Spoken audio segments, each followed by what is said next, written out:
ನಮಸ್ಕಾರ. ನನ್ನ ಹೆಸರು ಸುಮಾ ಡಿ ಜಿ, ಸಹಾಯಕ ಪ್ರಾಧ್ಯಾಪಕರು, ಸರ್ಕಾರಿ ಪ್ರಥಮ ದರ್ಜೆ college, Ramanagara. Political science subject, 3rd semester, 2nd year BAಗೆ ಸಂಬಂಧಪಟ್ಟಂತೆ ಬೆಂಗಳೂರು ವಿಶ್ವವಿದ್ಯಾನಿಲಯ ಜ್ಞಾನ ಭಾರತಿ ಈ ವಿಡಿಯೋ ಮುಖಾಂತರ ಇವತ್ತು ನಾನು ಮಾಡ್ತಾ ಇರುವಂಥದ್ದು ದಿ ಲಾಸ್ಟ್ ಸೆಷನ್ ಸಾರ್ವಜನಿಕ ಆಡಳಿತ ಆ್ಯಂಡ್ ಸಾರ್ವಜನಿಕ ಆಡಳಿತ, ಖಾಸಗಿ ಆಡಳಿತ, ಆ್ಯಂಡ್ ದೆನ್ ಸಂಘಟನೆ, and then span of control, unity of command, and line of and staff. Okay, today I will to start luxurious ಸಿ, ಸಹಾಯಕ ವರ್ಗ, ಅಥವಾ ಇದನ್ನು ನಾವು ಸಹಾಯಕ ಸಂಸ್ಥೆ ಅಂತಲೂ ಸಹ ಕರಿತೀವಿ. ಲಕ್ಸುರಿಯಸ್ ಸಿ ಏನು? ಲಕ್ಸುರಿಯಸ್ ಸಿ ಏಜೆನ್ಸೀಸ್ ಒಂದು ಸಹಾಯಕ ಸಂಸ್ಥೆ ಅಂತೇಳಿ ಕರಿತೀವಿ. ಸೊ ಈ ಸಹಾಯಕ ಸಂಸ್ಥೆಯ ಒಂದು ಪ್ರಮುಖವಾಗಿ ಇದರ ಗುರಿ ಅಂತ ಅಂದಾಗ, ಸರ್ಕಾರ ಹೇಗೆ ತನ್ನ ಕೆಲಸ ಕಾರ್ಯಗಳನ್ನು ಮಾಡುತ್ತೆ, ಸರ್ಕಾರ ಕೆಲಸ ಕಾರ್ಯಗಳನ್ನು ಮಾಡಬೇಕು ಅಂದಾಗ ಸಲಹಾ ವರ್ಗದಲ್ಲಿ ಯಾರ್ಯಾರು ಬರ್ತಾರೆ ಅಥವಾ ಯಾವ ರೀತಿ ಸಲಹಾ ವರ್ಗಗಳನ್ನು ನಾವು ನೋಡ್ತೀವಿ. ಸಾರ್ವಜನಿಕ ಆಡಳಿತ ಬಹಳ ವಿಶಾಲವಾದಂಥ ಕ್ಷೇತ್ರ, ಇಂತಿಷ್ಟಕ್ಕೆ ಸೀಮಿತವಾಗಿದೆ ಅಂತ ಹೇಳಲಿಕ್ಕಾಗಲ್ಲ. ಹಾಗಾಗಿ ಅದರ ಎಲ್ಲ ಬಿಡಿ ಭಾಗಗಳನ್ನು ನಿರ್ವಹಿಸಬೇಕು ಅಂದಾಗ ಈ ಎಲ್ಲ ಅಂಶಗಳು ಸಹ ಬಹಳ ಅವಶ್ಯಕತೆ ಇದೆ. ಅದರಲ್ಲಿ ಈ ಒಂದು ಸಹಾಯಕ ಸಂಸ್ಥೆಯೂ ಸಹ ಬಹಳ ಮುಖ್ಯವಾದಂತಹ ವಿಚಾರ, ಅಥವಾ ಇದನ್ನು ಸಹಾಯಕ ವರ್ಗ ಅಂತಲೂ ಸಹ ನಾವು ಕರಿತೀವಿ. ಇನ್ನು ಇದರ ಒಂದು ಔಟ್ಕಮ್ ಅಂಶ ಅಂದರೆ ಇದರಿಂದ ಏನು ನೋಡ್ತೀವಿ ಅಂದಾಗ, ಸಾರ್ವಜನಿಕ ಆಡಳಿತ ಒಂದು ಅಭಿವೃದ್ಧಿ ಹೊಂದಿದಂತಹ ಆಡಳಿತವಾಗಲಿಕ್ಕೆ ಸಾಧ್ಯವಾಗುತ್ತೆ ಅನ್ನುವಂಥ ಮಾತನ್ನು ಹೇಳಲಿಕ್ಕೆ ಇಷ್ಟಪಡ್ತೀನಿ.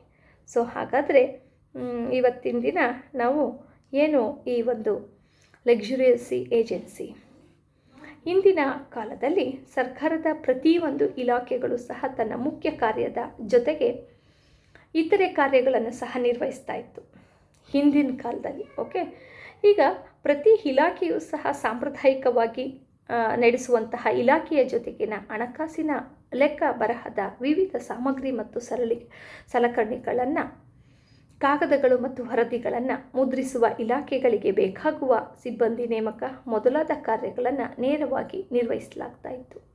ಆದರೆ ಕ್ರಮೇಣವಾಗಿ ಈ ಕಾರ್ಯಗಳನ್ನು ನಿರ್ವಹಿಸಲು ಆ ಕ್ಷೇತ್ರದಲ್ಲಿ ಪರಿಣಿತಿ ಹೊಂದಿರುವಂತಹ ಪ್ರತ್ಯೇಕ ಸಹಾಯಕ ಸಂಸ್ಥೆಯನ್ನು, ಸಹಾಯಕ ವರ್ಗಗಳನ್ನು ನೇಮಕಾತಿ ಮಾಡ್ತಾರೆ. ಅದರಿಂದ ವಿಲೋಪಿಯವರು ಹೇಳ್ತಾರೆ, ಇದನ್ನು ಗೃಹ ಕಾರ್ಯ ನಿರ್ವಹಣಾ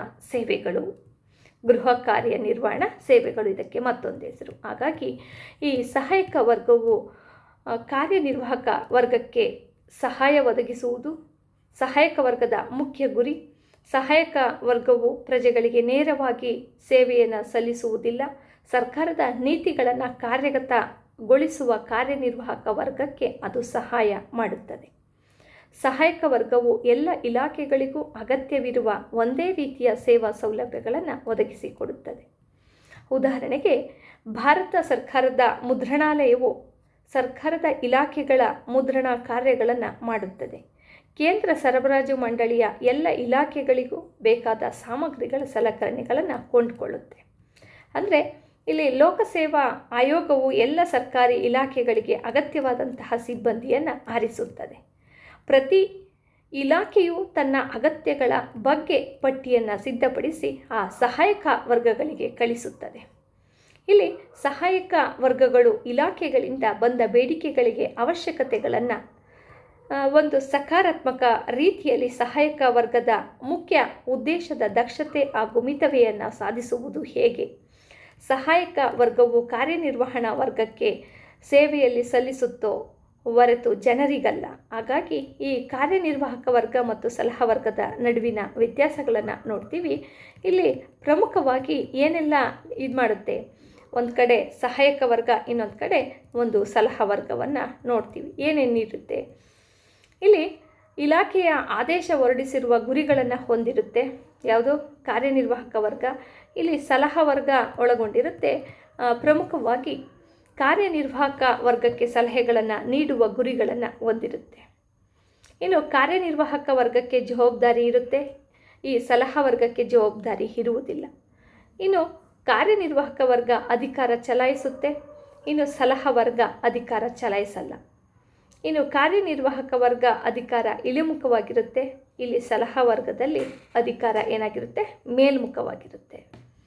ಇನ್ನು ಕಾರ್ಯನಿರ್ವಾಹಕ ವರ್ಗದಲ್ಲಿ ಈ ವರ್ಗಕ್ಕೆ ಸಲಹಾ ವರ್ಗ ಅಧೀನವಾಗಿರುತ್ತೆ, ಇಲ್ಲಿ ಸಲಹಾ ವರ್ಗಕ್ಕೆ ಕಾರ್ಯನಿರ್ವಾಹಕ ವರ್ಗ ಅಧೀನವಾಗಿರಲ್ಲ.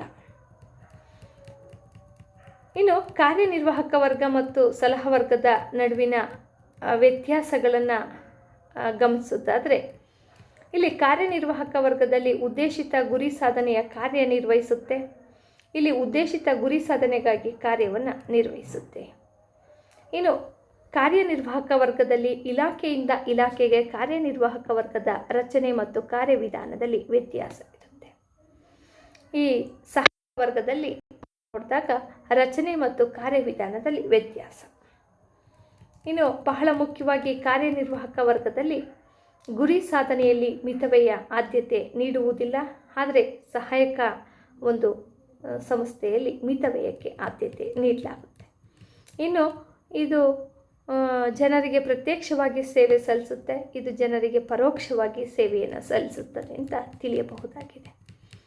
ಇನ್ನು ಬಹಳ ಮುಖ್ಯವಾಗಿ ನಾವು ನೋಡೋದಾದರೆ ಈ ಸಲಹಾ ವರ್ಗ ಮತ್ತು ಸಹಾಯಕ ವರ್ಗದ ನಡುವಿನ ವ್ಯತ್ಯಾಸಕ್ಕೆ ಬರೋಣ. ಈಗ ಕಾರ್ಯನಿರ್ವಾಹಕ ವರ್ಗಕ್ಕೆ ನೋಡಿದ್ವಿ, ಈಗ ಸಲಹಾ ವರ್ಗ ಸಹಾಯಕ ವರ್ಗ. ಇಲ್ಲಿ ಸಲಹಾ ವರ್ಗ ಅಂದಾಗ ಕಾರ್ಯನಿರ್ವಾಹಕ ವರ್ಗಕ್ಕೆ ಸಲಹೆಗಳನ್ನು ನೀಡುತ್ತೆ, ಇದು ಸಲಹೆಗಳನ್ನು ಸಹಾಯಕ ವರ್ಗ ಎಲ್ಲಿಗೂ ಸಹ ನೀಡಲ್ಲ. ಇನ್ನು ನೆಕ್ಸ್ಟ್ ನೋಡಿದಾಗ ಯೋಜನೆ ವಿನ್ಯಾಸವನ್ನು ಸಿದ್ಧಪಡಿಸುವ ಕಾರ್ಯವನ್ನು ನಿರ್ವಹಿಸುತ್ತೆ, ಆದರೆ ಇಲ್ಲಿ ಇಲಾಖೆಗೆ ಅಗತ್ಯ ಸಾಮಗ್ರಿಗಳ ಸಲಕರಣೆಗಳನ್ನು ಖರೀದಿಸಿ ಒದಗಿಸುತ್ತೆ ಮತ್ತು ಸಿಬ್ಬಂದಿಗಳನ್ನು ನೇಮಕಾತಿ ಮಾಡುತ್ತದೆ. ಇನ್ನು ಬಹಳ ಮುಖ್ಯವಾಗಿ ಈ ಒಂದು ಸಲಹಾ ವರ್ಗ ನೀತಿ ಕಾರ್ಯಕ್ರಮಗಳನ್ನು ನಿರ್ವಹಿಸುತ್ತೆ, ನೀತಿ ಕಾರ್ಯಕ್ರಮಗಳನ್ನು ನಿರ್ವಹಿಸುವುದಿಲ್ಲ. ಇನ್ನು ನಿಯಂತ್ರಣ ಅಧಿಕಾರವನ್ನು ಹೊಂದಿರಲ್ಲ, ನಿಯಂತ್ರಣ ಅಧಿಕಾರವನ್ನು ಹೊಂದಿರುತ್ತೆ.